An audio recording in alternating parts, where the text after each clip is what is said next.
I'm Sherilyn Skolnicki, and this is Brilliant Balance, the show for working women who are ready to shine. Each week, I bring you ideas, inspiration, and insight on balance, business, and getting it all done gracefully. You ready? Let's be brilliant.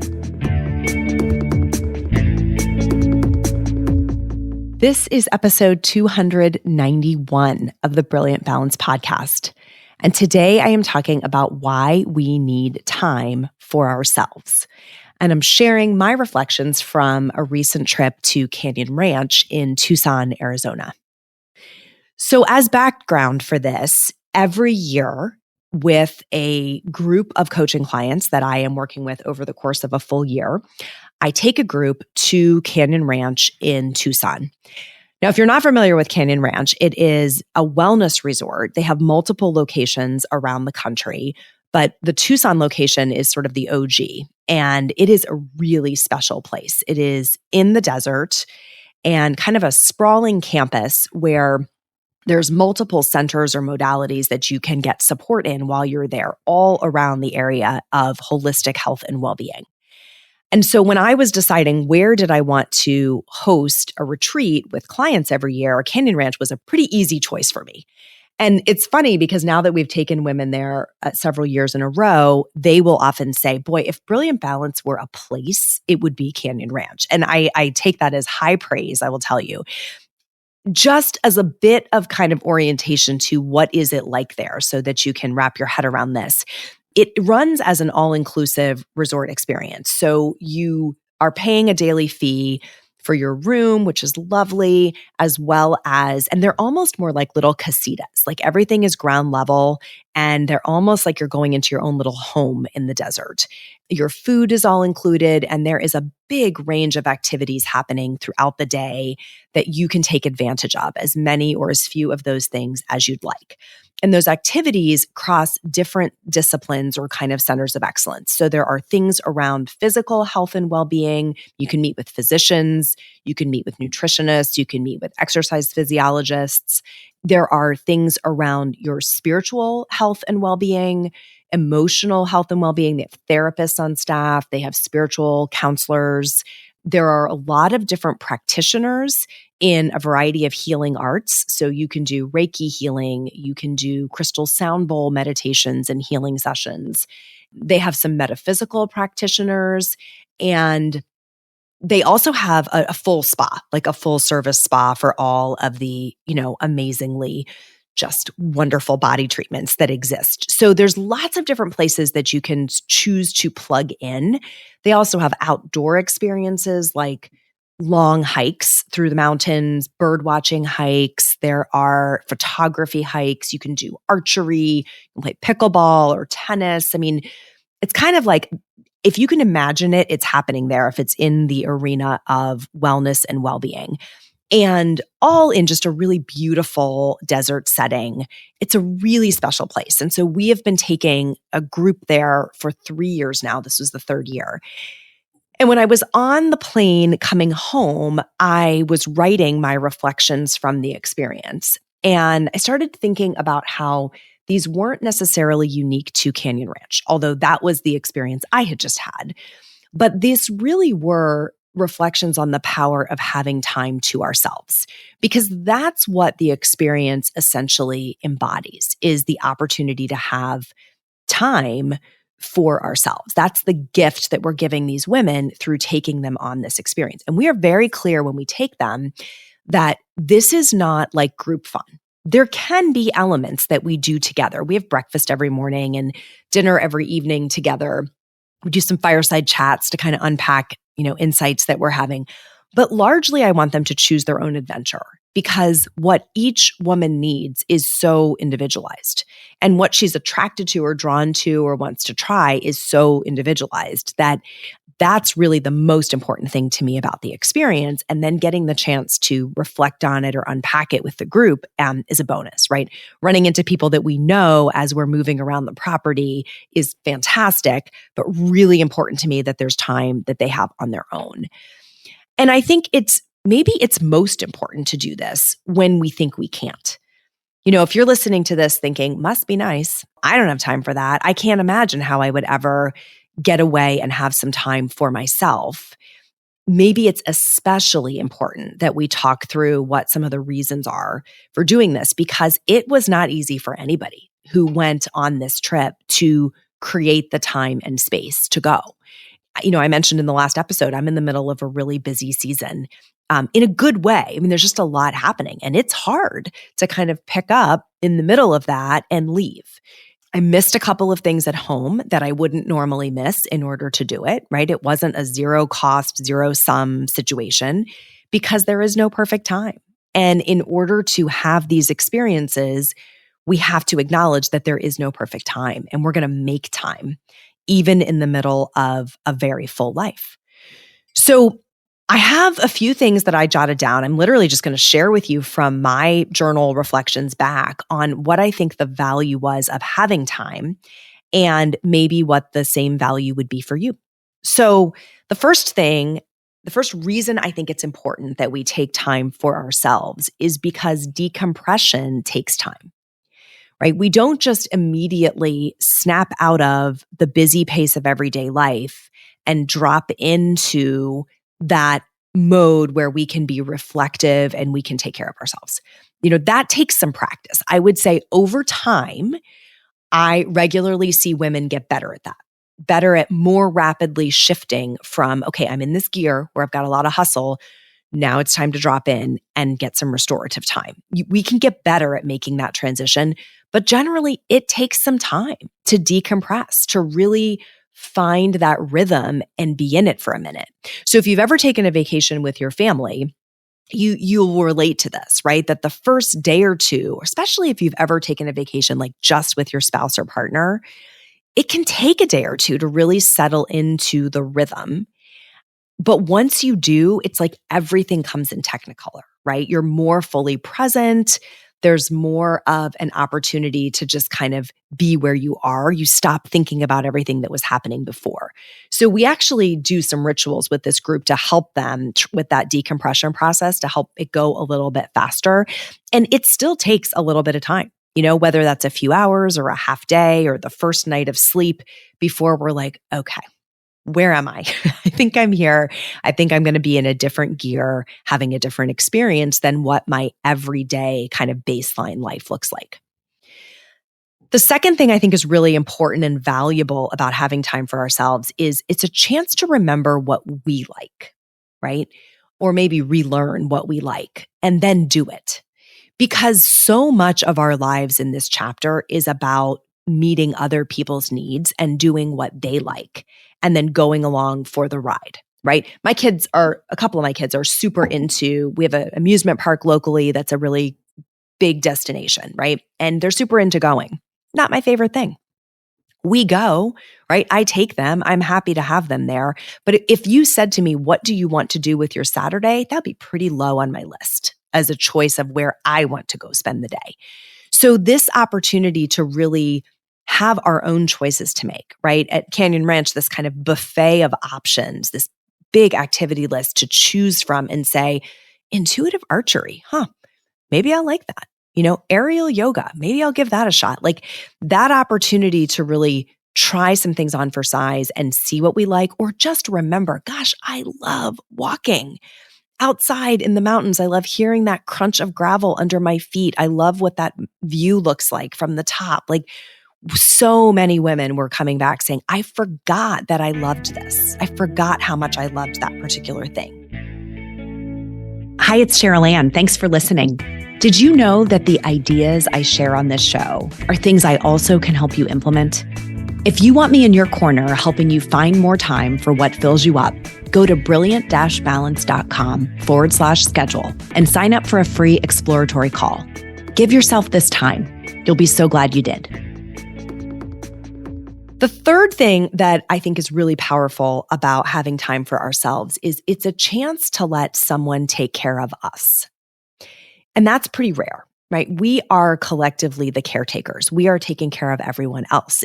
We value that role of being caretakers. And so stepping into the role where someone is taking care of us can feel a little foreign at first. It can take a minute to get used to.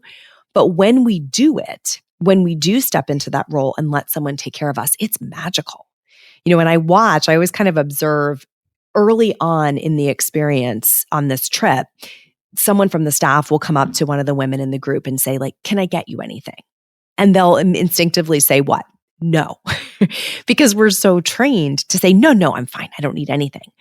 But as they warm up to the experience, you hear them say, you know what? I would love a green juice, or I would love a towel, or could I get a yoga mat delivered to my room? The ability to say what we want and let someone take care of our needs is like we're rusty on that skill because we've convinced ourselves that no one's going to do it. So whether it's in small places, small opportunities, or more extensive ones, the chance to have someone taking care of us, to not be the person packing all the snacks, making sure the suitcases have what they need in them, checking the room for everyone else's stuff, like just only having ourselves to worry about and letting someone else be a part of taking care of us, pretty powerful thing. The next one is, I think having time for ourselves gives us a chance to process, to think in peace. And listen, there is a lot to process in this chapter of life. Sometimes we have big decisions that we're trying to make. Sometimes we have emotions that we're trying to sort through. Sometimes we have a creative idea that is trying to surface. It's percolating in there, but it hasn't quite reached the surface yet. And if we don't have that processing time, then the mental and emotional weight of those things can become very heavy. So having time to process, to really uninterrupted say, I just need to be doing nothing else but thinking about this right now. I need to be feeling these feelings. I need to be journaling through it or talking to somebody about it or just reflecting on it on my own. That processing time, whether we're walking or whether it's when we're in the shower or, we're meditating or we're having a spa treatment, really great ways to just process and think in peace without those constant interruptions. Mom, where are my sneakers? Honey, I'm leaving now to take them to wherever. Like those interruptions to our thought patterns can be really distracting, and we have the risk of not getting back to what we were thinking about. So the chance to process or to think in peace is really powerful. And the next one is the chance to play, because most of the time we're orchestrating play for others, and that does not have the same energy as us actually playing. So Kathy, who is another coach in Brilliant Balance, and I were reflecting on how much laughter we heard during this trip, how much there was like a bubble of joy moving through the group, and how that's rooted in having had these experiences of play that they were able to reflect back on. So play changes our energy without us having to do much, right? We don't have to think our way out of it. Our bodies move us out of it when we are playing. And so when we're orchestrating play for others, that doesn't feel like play. It feels like work. When we are taking advantage of the play on our own, we are childlike. We reap the benefits of that kind of energy. So I think knowing what play looks like for us, knowing what we would choose to try, kind of that back to remembering what we like, that's the pathway to being able to play. But that play is so restorative, right? When those joy bubbles start moving through our whole body, it's like we remember who we are. And I think the last one is, it's powerful to have these experiences away, because eliminating just naturally the noise, the feedback, the people pleasing, right? The other people's opinions from the equation enables all of the other things I talked about, right? So if we tried to do the same things right in the middle of our households, if we tried to do them at 2:00 on a Tuesday, we're fighting with the noise and the feedback and other people's opinions about what we should or shouldn't be doing. But if we can step out of it for a while and kind of be in our own lane, then we have a really different chance to make decisions without having to fight that noise, without having to fight the facial expressions or the words that are being said. So, I'm advocating for time for ourselves And I think we can define that fairly broadly. I'm sharing from this Canyon Ranch experience, which was exceptional, but it's not the only way to do this. There are ways to say, I'm just going to take half a Saturday. I'm going to take a whole Saturday. I'm going to take a day off from work on a Thursday or a Friday or a Monday, and everyone else is going to go on about their business, but I am going to do something that is just for me. You don't have to necessarily get on a plane and go somewhere, although I would love it if you did, right? I would love it if you found a way to do that. But I also think that just having it in smaller doses or closer to home is absolutely viable, right? And here is the most important thing. This is not selfish. It's human, right? It's not selfish to say, I need some time for myself. It is a basic human need. So yes, we are wired for connection. Yes, we are social beings and we want to be around other people, but we don't need to be the caretaker of every group we are in. There is a big difference in being social and being around other people and being the caretaker of the group that we are in, right? On top of that, we're modeling a behavior that we want the people who are watching us to imitate and to learn from. So there were a couple of women who said this to me during the trip, like, I want my girls, and in some cases our sons, right? I mean, I have 2 daughters and a son. I want them to see me come back from this trip, not apologizing for it, but saying how great it was. Even if they say to me, oh, I missed that you weren't there to study for that test with me, or I missed that you weren't there for whatever, right? Yes. And I hate that I missed that too, right? I do. I wish I could be everywhere at once, but man, I had a great time. Let me tell you about it. Let me share with you some of the experiences that I had, because we want that to be a vision of what's possible for them. Right? We want them to look at that and go, I want that too. One of the women said her son, who is, I think he's turning 14, said, maybe I could go to Canyon Ranch for my birthday. That's it, right? That's the energy of, she clearly came back talking about that so positively that he was like, I want that too, right? Think about how much better that is than, oh, don't worry, it wasn't that fun. I wish I hadn't been there. I'm so sorry that I missed X, Y, and Z. I feel really guilty about it. I'll make it up to you. Now we've painted a model for them where it's not okay to do this, right? We're doing this as something that we want to feel that we should feel guilty about or ashamed of.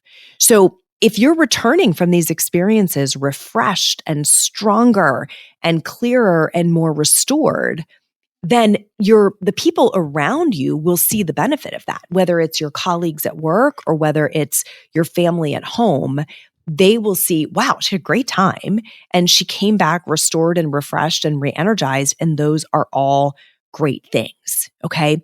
So my encouragement to you today is, where can you get some time for yourself? As you are thinking ahead to summer and you are thinking about these next few months, schedules change a little bit, right? We have less of the rigor of the school year schedule. Is there a place where you can find some time for you to have some experiences that you get to choose?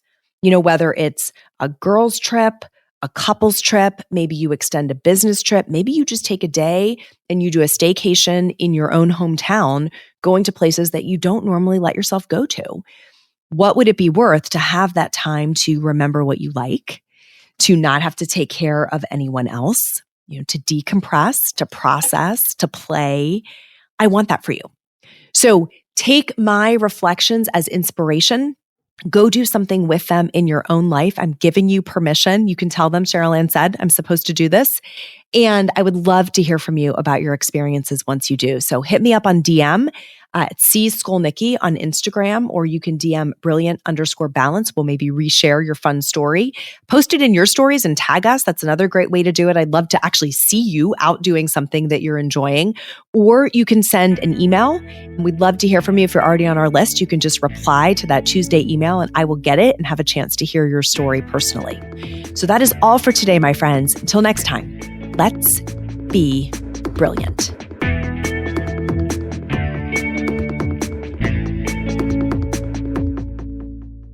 This is thepodcastfactory.com.